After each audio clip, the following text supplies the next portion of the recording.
perbuatan yang dilakukan. Oleh karena itu, ketika menyebut orang-orang yang ada dalam surat dakwaan yang mungkin belum tentu, itu untuk menggambarkan suatu peristiwa yang terjadi ketika itu dalam suatu peristiwa terhadap judul, terhadap pengawanan web judul. Nah, ini yang digambarkan secara konkret. Nah, dalam penggambaran itu sudah barang tentu sudah ada siapa terdakwanya di antara empat. Nah, kemudian bagaimana yang lain itu akan diklarifikasi. Karena dalam mencari pidana itu adalah mencari kebenaran material, kebenaran sebenarnya. Sejauh mana di antara terdakwa dan yang disebut-sebut itu ada suatu hubungan. Memang ya dalam hal kajian pengungkapan suatu perkara itu Barreskrim juga penyidik Polri ini mungkin agak ragu ketika itu di penyidik kemudian dilempar ke penuntut umum untuk menunggu dalam suatu pembuktian. Makanya kalau memang nanti seperti Pak tadi disampaikan bahwa Pak Handoko tadi ya nanti kan dihadirkan, pertanyaan dihadirkan nanti adakah penguat ataukah tidak. Ini yang akan timbul di dalam suatu persidangan nanti. Jadi persidangan dalam suatu konsep persidangan mencari bukti itu bagian juga alternatif.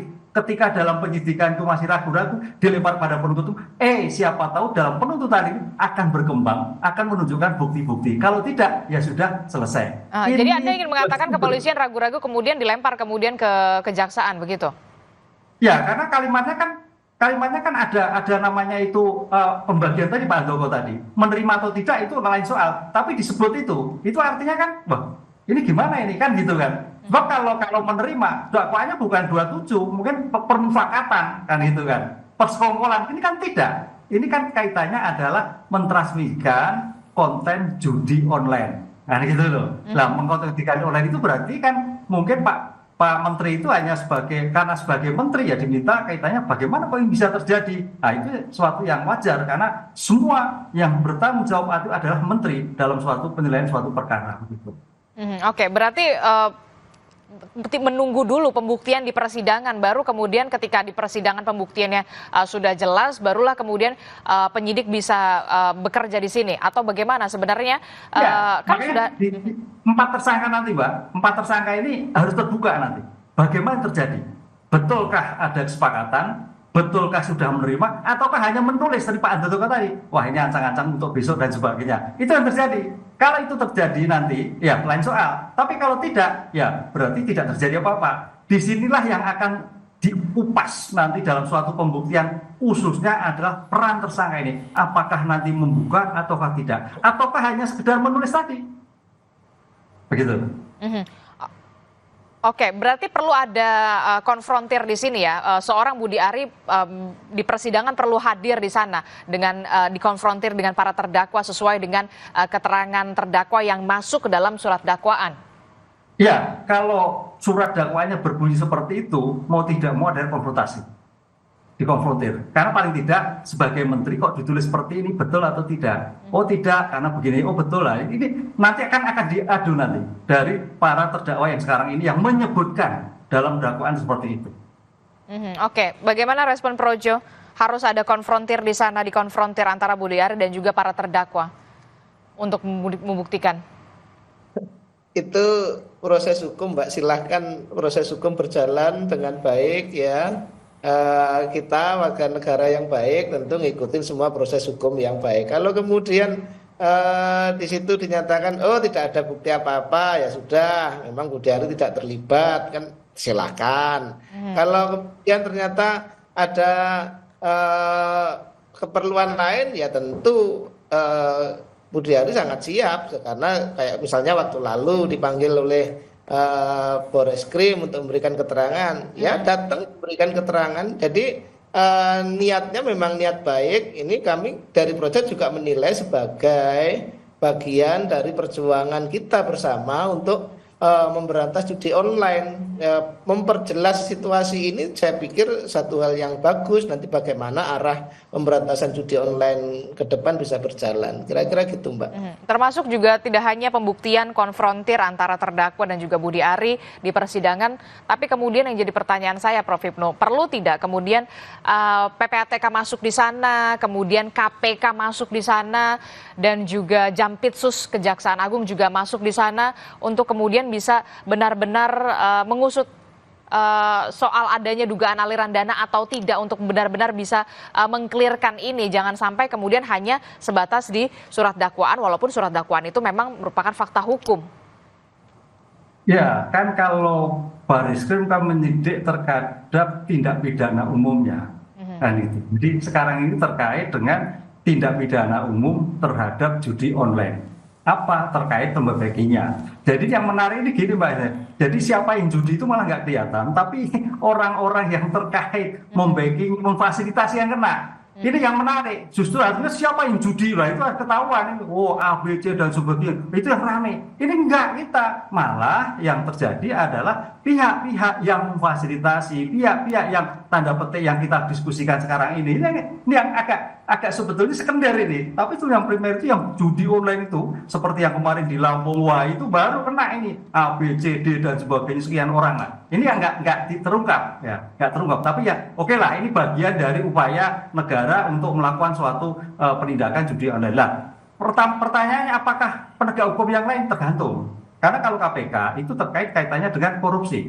Apakah ada suatu suap? Apakah itu terjadi penyalahgunaan kewenangan? Nah gitu. Demikian juga jaksa. Jadi semua lembaga penegak hukum yang ada sesuai dengan porsi masing-masing. Tapi yang saya tahu, ketika suatu perjanjian, ada suatu MOU, ketika suatu tindak pidana sudah sepakati, dilakukan suatu tindak pidana tersendiri. Siapa? Oh, Baris Krim dulu. Biar tuntas, baru kemudian yang lain.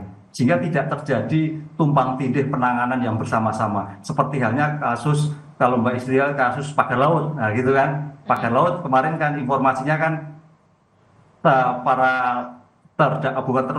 tersangka dilepaskan, akhirnya korupsinya masuk dan sebagainya. Ini sebelum begitu kan. Jadi satu-satu, biar fokus yang kemudian nanti di antara bukti-bukti itu saling menguatkan. Karena bukti ini sudah untuk bukti yang lain. Bukti yang lain bisa buat bukti yang begitu.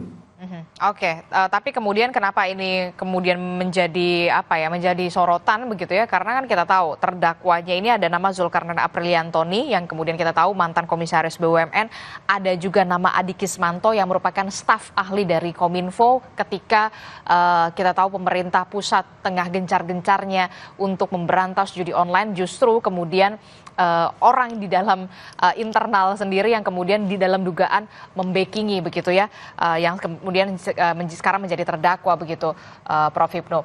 Tapi saya ke Mas Agung dulu. Mas Agung, nama Budi Ari ini menarik begitu ya, karena apa? Di era Presiden Joko Widodo kita tahu beliau adalah Menkominfo, kemudian di eranya Pak Prabowo, kemudian bergeser jabatan begitu ya, dan nama Budi Ari adalah salah satu nama yang kemudian terseret begitu ya, dalam tanda kutip dicantumkan namanya dalam surat dakwaan gitu ya di era Presiden Prabowo Subianto dan juga Gibran Rakabuming Raka. Bagaimana kemudian Istana harus merespon ini walaupun sudah menyerahkan? Betul. Pak Hasan Nasbi sudah mengatakan sudah menyerahkan sepenuhnya dengan kasus ini ke hukum. Kan ada reshuffle jilid ke reshuffle atau gimana nih? Ya tergantung. Yang jelas dalam politik itu persepsi kadang lebih penting daripada fakta itu sendiri, Mbak Adis. Persepsi lebih penting? Ya, dalam politik. Sehingga ketika proses hukum berlangsung, proses politik itu akan sangat cepat bergulir secara konvensional. Sehingga menurut saya akan ada baiknya Pak Budi Ari, sekedar masukan, itu menggelar press conference terang-terangnya supaya pemerintahan Presiden Prabowo tidak mendapati beban yang terlalu besar terhadap kasus judol ini yang menjadi istilahnya perang semesta kita, selain soal korupsi. Karena kalau dibiarkan terus-menerus, ini kan akan tidak bagus ya, persepsinya justru minor kepada pemerintahan. Yang kedua, yang saya lihat juga, karena ini berulang ya, dan ini juga dalam ekosistem di mana keluarga Solo terus mendapat serangan bertubi-tubi, Pak Budi Ari ini salah satu turunan dari simbol keberlanjutan. Ya, kita tahu beberapa waktu terakhir ada Mas Gibran diserang dengan isu pemakzulan, Pak Jokowi dengan isu misalkan ijazah, sekarang Pak Budi Ari dengan isu judul, ini kan isu-isu besar yang sekarang berkelindan dengan pemerintahan. Nah saya kira memang ini harus dipastikan betul, karena kalau misalkan ini tidak clear dan clean sama sekali, ini justru akan mengganggu lagi dan lagi relasi antara keluarga Solo dengan keluarga Hambalang semacam itu, sehingga ke depan ya ini harus ditegaskan sebaik mungkin, karena ini kan prosesnya jelas semacam itu, dan kita tahu sensitivitasnya begitu tinggi gitu. Ada yang menganggap ini di framing, ada yang dianggap ini memang murni kasus hukum dan seterusnya. Tapi yang jelas dalam politik lagi dan lagi saya tegaskan persepsi itu lebih utama, dan sedikit banyak ya misalkan Projo sudah hadir, Pak Handoko ya saya kira diapresiasi, tapi itu tidak cukup. Karena publik sekarang sudah berpikiran liar ya. Udah kemana-mana. Persis, dan itu harus dipastikan supaya ini tidak mengganggu stabilitas dan konsolidasi politik secara keseluruhan seperti itu.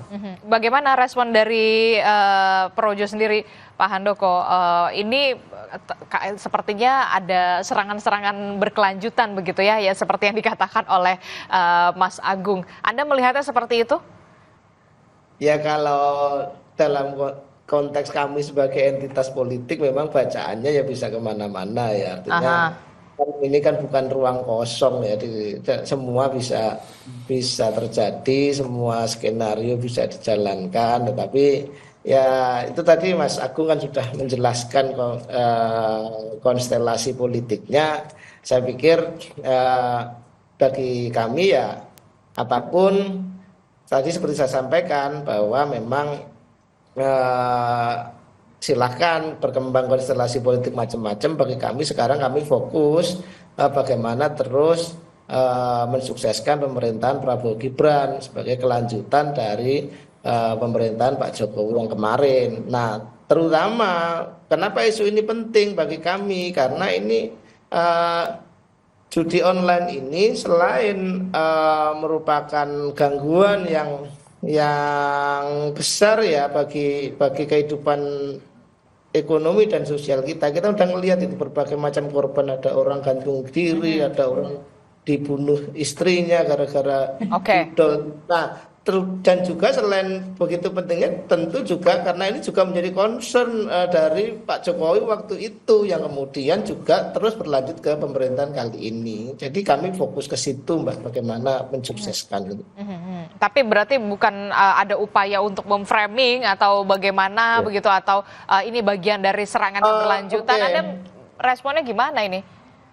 Ya kami itu saya sebutkan dalam rilis saya kemarin bahwa memang masalahnya kan begini, ketika fakta hukumnya itu adalah seperti yang kita tadi bahas, kemudian narasi yang berkembang di media, misalkan judul-judul berita, misalkan ada judul Budi Ari diduga ini yang menduga siapa gitu kan, nggak jelas gitu kan, karena fakta hukumnya seperti yang kita bahas tadi, atau kemudian muncul cerita seolah-olah bahwa benar, karena ini persepsi ya, memainkan persepsi ya. Tapi kan di surat dakwaan sudah jelas memang tertulis seperti itu, Pak Handoko, termasuk juga soal Budi Ari pernah diperiksa oleh Kops Pemberantasan Tindak Pidana Korupsi Polri pada 19 Desember 2024. Betul, faktanya menyebutkan bahwa para tersangka ini 4 orang ini bersepakat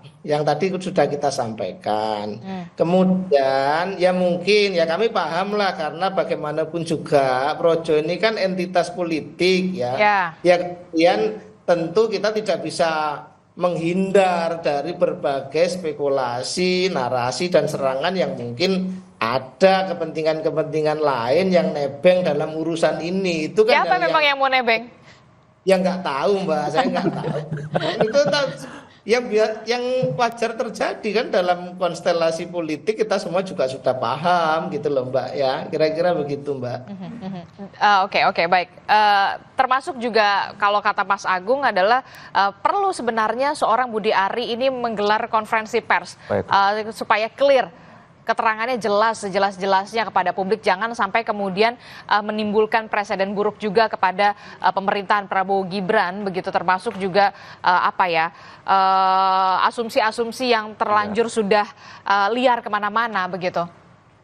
Ya. Siapkah kemudian Budi Ari? Mudah-mudahan usulannya Mas Agung didengar sama Pak Budi Ari hari ini dan beliau nanti nggak tahu langkah apa ya, yang dilakukan, apakah menggelar konferensi pers atau apa. Tapi kemarin juga beliau juga ketika dikontak wartawan juga merespon, memberikan statement-statement. Artinya itu adalah bahwa kami baik Budi Ari maupun Projo gitu ya sangat terbuka dan mendukung semua proses untuk membuat ini menjadi semakin terang benderang, kira-kira gitu Mbak.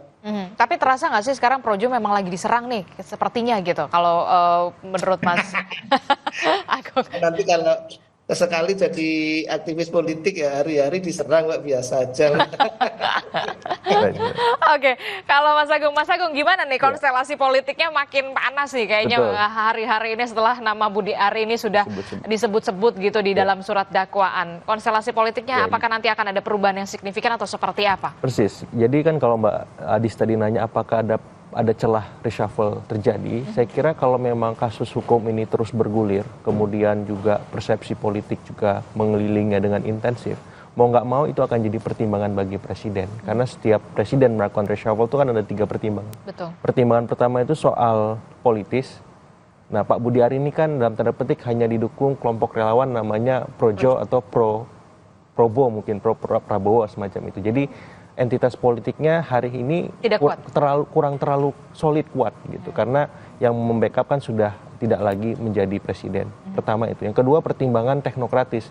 Ini ada koperasi merah putih yang itu menjadi salah satu istilahnya program besar dari Hasta Cita, 17 program prioritas dan quick win-nya Pak Prabowo. Jadi kalau ini terganggu pelaksanakannya, otomatis dimensi teknokratisnya akan juga masuk. Artinya Pak Budi Ari mau nggak mau akan mengalihkan sebagian besar energinya untuk menghadapi kasus judol ini semacam itu. Sehingga ketika masuk ke dalam persepsi yang ketiga, ketika presiden mau reshuffle itu ada pertimbangan yuridis.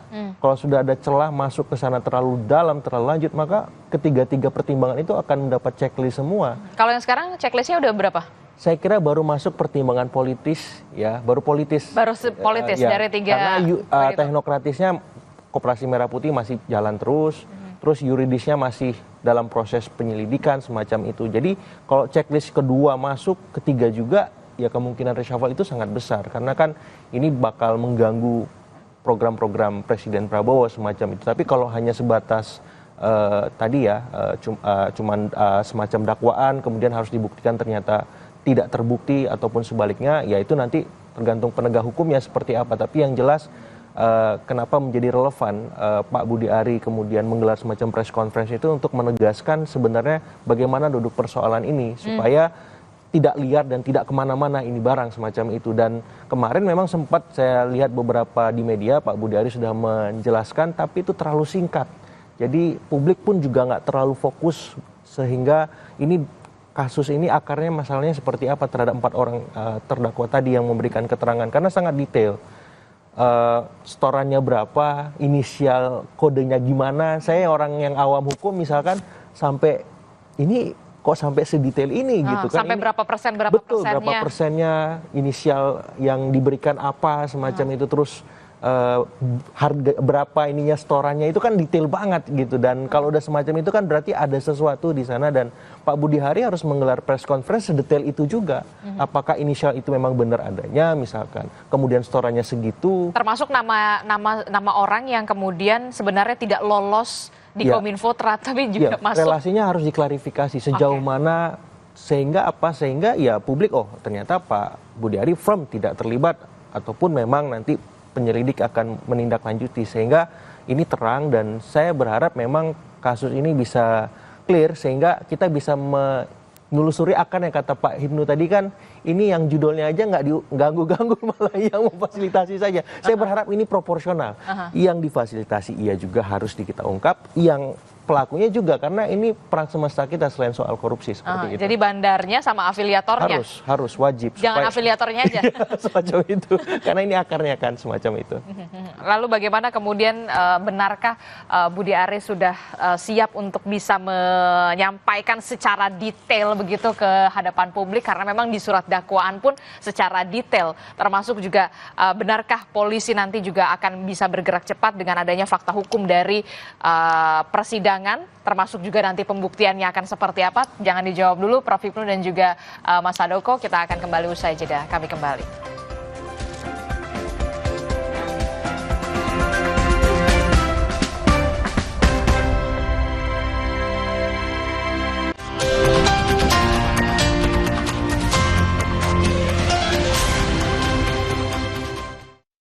Wakil Ketua DPR RI Cucun Ahmad Samsurijal memberikan instruksi tegas kepada seluruh petugas haji untuk memastikan tidak ada jemaah yang terlantar atau sakit tanpa penanganan. Pesan tersebut disampaikan saat Cucun dalam acara pelepasan jemaah calon haji di embarkasi Kertajati, Indramayu, Jawa Barat. Cucun menyampaikan petugas tidak boleh hanya menunggu laporan masalah dari jemaah, tetapi harus aktif mendeteksi dan mengatasi kendala di lapangan. Ia menambahkan, penanganan terhadap jemaah haji bukan hanya terkait pelayanan administrasi, tetapi mencakup aspek kesehatan, keamanan, dan kenyamanan. Petugas juga harus memantau kondisi jemaah, terutama mereka yang berusia lanjut atau memiliki riwayat penyakit. Di setiap embarkasi itu ketemu dengan PPIH, UPT dari embarkasi. Kebetulan kalau Kertajati ini masih ex officio Pak Kakanwil dan para petugas kloter. Yang kita pesankan adalah bagaimana mengutamakan pelayanan kepada jemaah. Saya sering sampaikan adalah momentum untuk kita melayani, berkhidmat dan mencari ladang amal itu sebagai petugas, bagaimana memprioritaskan kesehatan, kelancaran, keamanan, dan kenyamanan jemaah bisa dipastikan oleh beliau-beliau ini. Dan kita berdoa, kloter 13 ini dari Kertajati, dari asal daerah Kabupaten Bandung, bisa menjalankan ibadah dan semua jemaahnya dari mulai berangkat sampai kembali lagi dalam keadaan utuh. Cucun juga menekankan pentingnya edukasi tentang penyakit menular, seperti meningitis dan influenza, sehingga jemaah terhindar dari penyakit tersebut selama di Tanah Suci. Dari Indramayu, Jawa Barat, Bani, TVR Parlemen, melaporkan.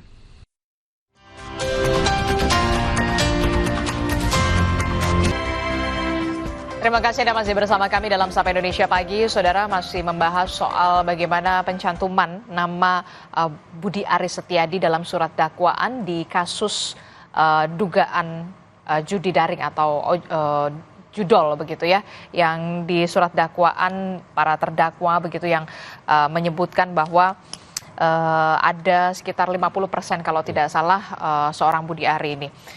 Masih membahasnya bersama dengan Mas Handoko dari Projo, kemudian dari Prof. Hipnu dan juga Mas Agung. Tadi Mas Agung sudah mengatakan ada berbagai macam pertimbangan sebenarnya soal reshuffle, tapi ada pertimbangan politis, kemudian teknokratis, kemudian yuridis begitu. Nah, kalau Projo sendiri sudah ada komunikasikah sejauh ini dengan Pak Budi Ari sampai akhirnya nanti tiba di tanah air? Karena kan informasinya sekarang masih di luar negeri ya. Sudah ada komunikasi membahas soal ini, langkah apa yang nanti akan dilakukan seorang Budi Ari, termasuk juga apakah nanti akan melakukan keterangan pers begitu ya untuk memberikan keterangan atau menyampaikan informasi sejelas-jelasnya, sedetail-detailnya sama seperti surat dakwaan yang begitu detail juga disampaikan dalam persidangan. Mas Handoko. Ya, kalau komunikasi ya tentu saya berkomunikasi selama ini dan juga selalu intens komunikasi saya. Ya kemarin terakhir komunikasi saya itu beliau masih di Roma, tetapi kayaknya sore waktu sana terbang ke Jakarta. Mestinya hari ini sudah sampai. Harusnya hari ini sudah sampai.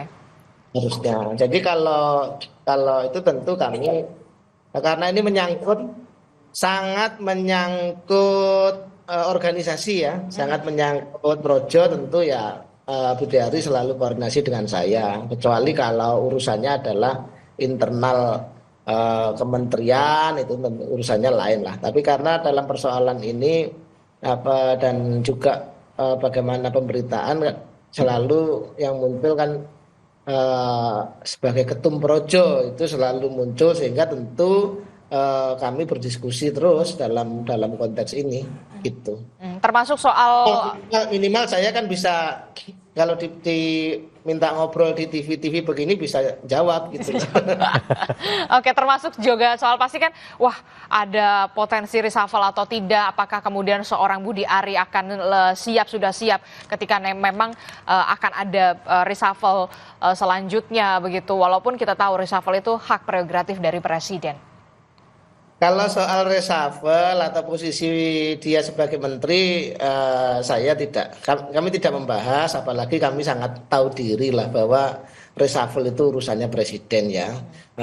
Betul-betul prerogatif presiden, tentu semua pihak harus menghormati. Jadi saya sama sekali tidak ada pembicaraan tentang posisi dia di kabinet. Jadi saya hanya berdiskusi tentang situasi-situasi terkait dengan perkara hukum ini saja, Mbak. Kira-kira begitu. Kalau reshuffle ya, saya tidak pada kapasitas untuk memberi komentar, Mbak, karena itu betul-betul wilayahnya presiden itu, prerogatif.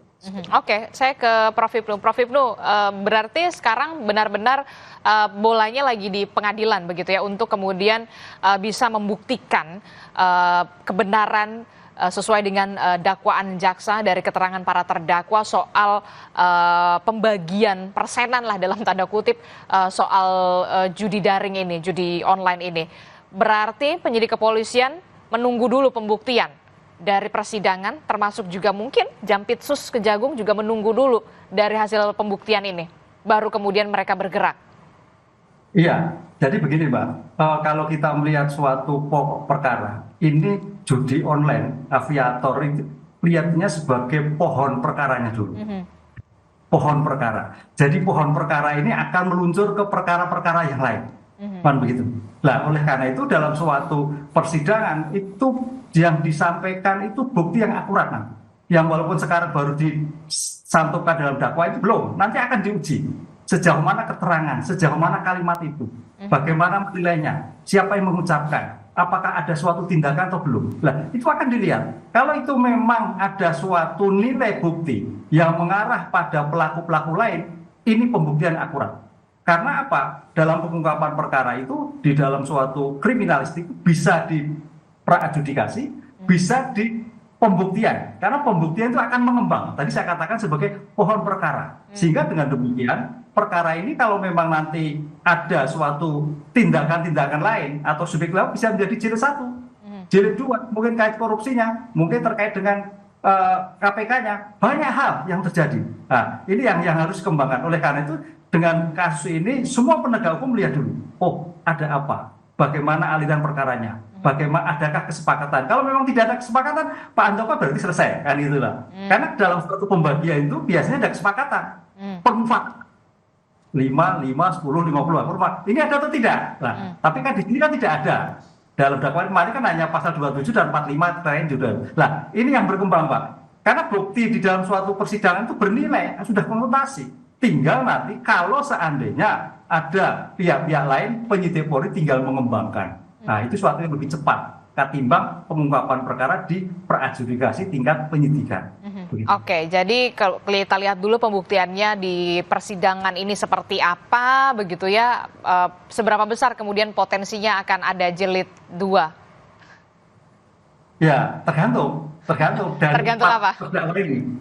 Empat terdakwa ini mampu menjelaskan atau tidak. Oke. Kapan, di mana tempatnya, objeknya, aliran dananya. Kalau itu tidak, berarti bohong. Wah. Tapi kalau iya, lah itu akan dikembangkan. Itu yang menjadikan sosok utama dalam suatu pengungkapan perkara. Karena kadang makanya ada yang sebagai terdakwa, enggak lah, bemper, udah hidup mati, saya nggak akan membuka, bisa jadi.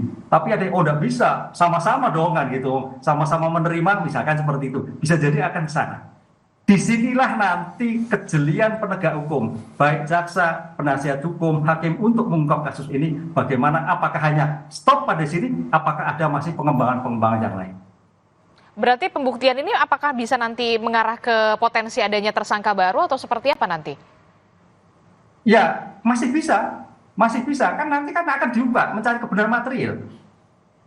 Kebenaran material itu kebenaran sebenar-benarnya. Apakah hanya cukup ini? Bisa jadi. Apakah bisa mengembang? Bisa, kan namanya judi online banyak, Mbak. Itu kita lihat apakah hanya 4, bisa juga 5, bisa juga 6. Kita lihat berbagai kasus yang terjadi. Kemarin yang sedang di tipikor Jakarta itu kan pengembangan dari yang 4 tahun yang lalu misalkan seperti itu. Kemudian kasus yang lain malah tidak jadi menaik. Dulu kalau nggak salah BTS Pak ya ada Somet itu tidak menjadi naik, bisa jadi. Kuncinya sekarang ada penegak hukum. Kalau memang ia ada dilanjutkan atau tidak, kalau memang tidak ya berarti tidak. Disitulah saya sekira sebagai pengungkapan perkara ini akan membuka kotak Pandora dalam suatu perkara-perkara yang terkait judi online. Oke. Mas Agung, apa yang kemudian bisa dilakukan oleh pemerintah menanggapi atau merespon gini? Apalagi ini soal kasus judi daring yang kita tahu pemerintah pusat juga lagi memerangi ini begitu ya, dan nama Budi Ari juga jadinya terseret-seret begitu, walaupun kita tunggu pastinya pembuktian di persidangan akan seperti apa. Bagaimana kemudian pemerintah pusat harusnya merespon ini? Ya, saya mengapresiasi statement dari Kepala Komunikasi Presiden ya, Hasan Nasbi, yang kemudian menyerahkan seutuhnya proses ini kepada proses hukum. Jangan sampai kita melampaui itu, dan itu hal yang cukup objektif untuk bisa dipastikan oleh pihak istana agar ya dalam tanda petik tidak ada intervensi apapun dalam proses kasus ini berjalan semacam itu. Tapi saya ingin masuk dalam konteks di mana perihal judol ini menguji relasi antara keluarga Solo dengan keluarga Hambalang. Apakah akan solid seterusnya atau renggang selanjutnya semacam itu. Yang kedua juga, suka atau tidak ini juga menggoyang kursi Menteri Koperasi. Jadi kursi panas nih. Dan suka atau tidak ini juga memberikan efek kepada menteri-menteri di Kabinet Merah Putih maupun Koalisi Indonesia Maju Plus sendiri, melihat bagaimana kursi goyang tadi, kursi panas tadi akan dalam tanda petik berimbas positif atau negatif kepada mereka. Karena sedikit banyak ya tadi, Pak Budi Ari ini kan turunan dari narasi keberlanjutan itu. Turunan langsung bahkan.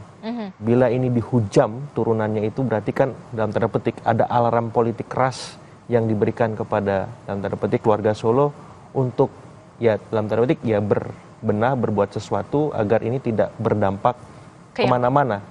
Ke menteri-menteri yang lain yang memang terafiliasi dalam konteks keluarga Solo seperti itu. Tapi kemudian kekuatan Projo ini walaupun memang sudah tidak ada lagi kemudian, tapi masih kuat nggak sih sebenarnya? Ya, saya kira relevansi ketika misalkan hari ini ada arahan Pak Jokowi mau bergabung ke PSI, saya kira itu bisa menjadi semacam skoci politik bagi teman-teman relawan yang lain untuk berhimpun di sana, terkonsolidasi, karena kan selama ini berserak, ya Projo ada, masih belum ini ada, kelompok relawan mania, ya ada kelompok relawan merah putih, ada macam-macam lah. Jadi ini berserak semua. Ketika ada PSI kemudian muncul sebagai entitas tunggal dalam tanda petik Jokowisme itu, Jokowiisme, otomatis ini kan bisa berhimpun, bisa terkonsolidasi di sana, dan sehingga bisa juga merespon, menangkis, membentengi keluarga Solo dan member-membernya supaya tidak mendapat dalam tanda petik serangan bertubi-tubi seperti sekarang. Dan ini tidak berhenti-berhenti, Pak Handoko ya. Dari mulai pemakzulan, ijazah, ini judul, besok apalagi saya nggak tahu gitu. Ada aja, dan ini langsung menyedot perhatian publik. Karena memang epicentrum politik kita kan beredar di antara orbit Hambalang, Solo, dan kemudian Teuku Umar ya. Jadi ketika bersin aja di salah satu epicentrum politik itu sudah ramai. Apalagi ini lebih dari bersin ya, berkali-kali lipat. Sehingga ya setiap entitas tadi mau nggak mau harus selalu bersiap merespon beragam dinamika politik di panggung depan kita seperti itu.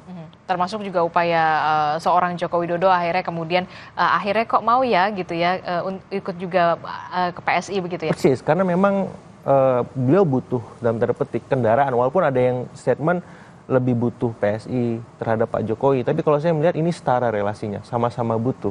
Karena biar bagaimanapun kalau Pak Jokowi ingin melanggengkan legasinya, pengaruhnya, dia harus punya institusi politik resmi, formal yang bisa masuk ke dalam sistem politik kita. Dan itu bisa memberikan dampak signifikan ke ranah eksekutif, yudikatif, legislatif, dan pos-pos strategis yang lain. Tapi kalau hanya sebatas beliau perorangan, perseorangan, hanya mengandalkan magnet figur dia, sampai kapan ini bisa berlangsung seperti itu. Tapi kalau dia berpartai, contohnya jelas Pak SBY, Ibu Mega, dan yang lain semacam itu punya kekuatan. Punya kekuatan. Karena hampir semua presiden punya partai kan. Pak Gus Dur juga punya PKB semacam itu. Jadi tinggal Pak Jokowi partainya apa. Sementara di partai-partai yang sudah eksis di parlemen ini mataharinya sudah terbit dan terik. Nah, Pak Jokowi harus menemukan satu partai, apakah misalkan ada partai Projo, atau ya fokus ke PSI aja, atau seperti apa? Nah, kita serahkan ke Pak Jokowi. Nah, itu dia, gimana Mas Handoko? Ini juga menguji relasi antara Solo dan juga Hambalang, termasuk juga Pak Jokowi tampaknya harus punya kendaraan politik begitu ya, mungkin ke PSI atau ke Projo, atau ke Projo, partai Projo. Mas Handoko. Projo, Pak. Gimana Mas Handoko terakhir? Mas Handoko masih di mute? Masih di mute? Oke, silahkan Mas Handoko terakhir, singkat saja. Ya, kalau soal itu kita lihat saja nanti. Ya, lihat saja nanti. Gitu. Termasuk juga menguji relasi Hambalang dan juga Solo. Sudah dijelaskan sama Mas Agung tadi. Saya pikir saya ini kan nanti kayak pengamat saya kalau ngomong itu nanti ya. Oke, nanti kita akan tunggu saja seperti apa ya langkah dari seorang Joko Widodo ya. Oke, terakhir Prof. Hipnu, apa yang kemudian bisa dilakukan oleh pengadilan yang saat ini kemudian tadi Anda sebutkan bolanya lagi di pengadilan, apa yang bisa dilakukan oleh Kejaksaan Agung termasuk juga mungkin KPK dan juga kepolisian? Ya, karena sekarang sudah masuk proses hukum, fokus pada pembuktian. Karena pembuktian itu nilai jantungnya suatu persidangan. Apakah pada hanya kasus judul, apakah pada merembet kepada yang lain. Itulah juga nanti di pembuktian kali ini. Karena di dalam pembuktian di persidangan itu akan bernilai apabila berkaitan dengan bukti yang lain. Akan bernilai apabila keterangan satu saksi sesuai dengan saksi yang lain. Akan bernilai apabila keterangan saksi berhubungan dengan yang lain. Disitulah makanya akan mempermudah apabila terjadi kemungkinan pada tindak pidana lain yang menyangkut pada subjek lain. Disitulah saya kira menjadikan barometer untuk mengungkap suatu kejahatan-kejahatan yang mungkin timbul. Kalau nggak timbul nggak apa-apa. Yang mungkin timbul terhadap permasalahan judi online.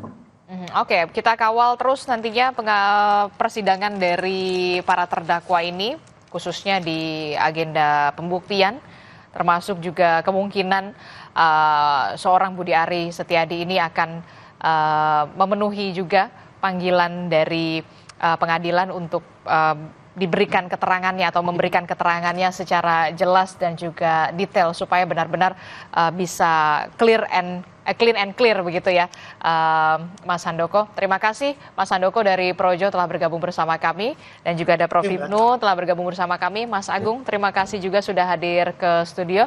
Terima kasih Bapak-bapak, sehat selalu. Assalamualaikum, selamat pagi. Saudara, mantan Gubernur Jawa Barat Ridwan Kamil tidak hadir pada sidang gugatan perdata yang dilayangkan selebgram Lisa Mariana di Pengadilan Negeri Bandung, Jawa Barat. Informasi selengkapnya hadir sesaat lagi.